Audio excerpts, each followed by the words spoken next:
Yo, what's up people, it's your boy P, also known as Captain P67. We're back here today with another unique video breakdown for you.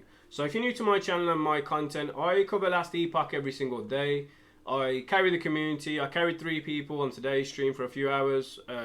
I boost character levels. I make God build guides, videos, Weaver's Will, Legendary Potential. I do a lot of Epoch content every single day. So I'm very passionate about the game. And I also cover every single unique. There are 250 uniques in the game. And every single day I'll cover a new unique, break it down, little tips and tricks. And it's a great video format version of a, rather than reading through text. So people enjoy that the way I do the format. Gives you tips. And if you just need to look at the unique real quick, you just type it in on YouTube. Comes straight up. You can read it, see, hear the audio. And kind of makes it a little bit quicker and better for a lot of people as well. So without further ado, let's get in today's unique. So today's unique is called Curse of Perseverance. It's a 2-handed staff, unique imperial staff. It has a base attack rate of 0.92, which is slow. Caster's very slow, just as a little heads up there. So you might want to get some attack speed, some casting speed, stuff like that if it's a staff, etc. However, it comes with plus 45 melee damage, plus 28 spell damage. So it's a nice chunk of melee, a nice chunk of spell damage. But it also comes with -3 spell mana cost. So if you are spamming a lot of abilities, whenever you get that on a weapon or gear, it definitely comes in handy, especially if you're spamming a lot, whatever type of build you got. Now this comes with 2 legendary potential. If you don't know what legendary potential means, all that means is it's a numerical value that can potentially drop on every single unique in the game. So whenever you get a unique item, it might have a LP number up to 4, legendary potential 4. This is a 2. And all that means is, whatever the numerical value is of that number, that means how many additional skills you can add on. So this has 2. So once I read out all the stats, I can add on 2 additional stats. So if you come across a unique item that it's decent, but it's like missing a few things, do not throw it away. Because if you have an average item with 3, say, legendary potential, you could then add on 3 additional skills to make it godly. And, you know, even if it needs 1 or 2. So just experiment with your stuff and have fun with the game. It's all about having fun. But that's what legendary potential is for you. Now it also comes with +1 to necrotic spells. So again, anything additional in regards to spells, attributes, skills, always going to bump up your damage or DPS, or give you more options for your ability of your build, and you can do more with it. And even sometimes more defensive options can give you more consistent DPS. So do not overlook any sort of defense mechanics which can help you as well. It also comes with 21% increased necrotic damage. So again, it's not like a 21 number, it's 21%. So if you're going to bump up that necrotic damage to a nice amount, you're getting like a 5th extra on damage on top. It's pretty dope. Hungering Souls projectiles are fired in sequence and can hit all the same target but deal 63% less damage.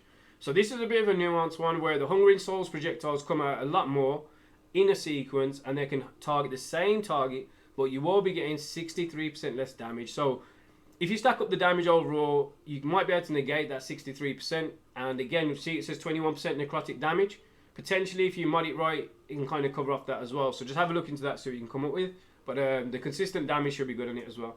It also gives you plus 69 health, which you can't go wrong, a bit of health. And again, scaled off percentage. So even if you got a build that doesn't have too much health, but it has a few like nodes or a little bit of health added, for example, you could go for a percentage. Where if you see this says 5% increase health. So if you stack a few regular flat health procs, then get a percentage, you'll get a massive boost on top of that. So that might be a way around it. But health is obviously warranted and always welcome on any build, for sure. And then last but not least, it has 1% of necrotic damage leached as health. So whereas I mentioned health already, whenever you do any sort of necrotic damage, you're going to use it as a leech. So sometimes you might use a bleeding heart to get your HP back, or you might be using a anguish ring, siphon anguish, to get that HP back as well. However, if you read what it says there, 1% of necrotic damage leaks as health. So you won't even have to use any of those. You could just use a staff, do a lot of necrotic damage, and where you got 21% more damage, you might be able to get a chunk of HP back as well. And the fact that Hungering Souls could be consistent DPS,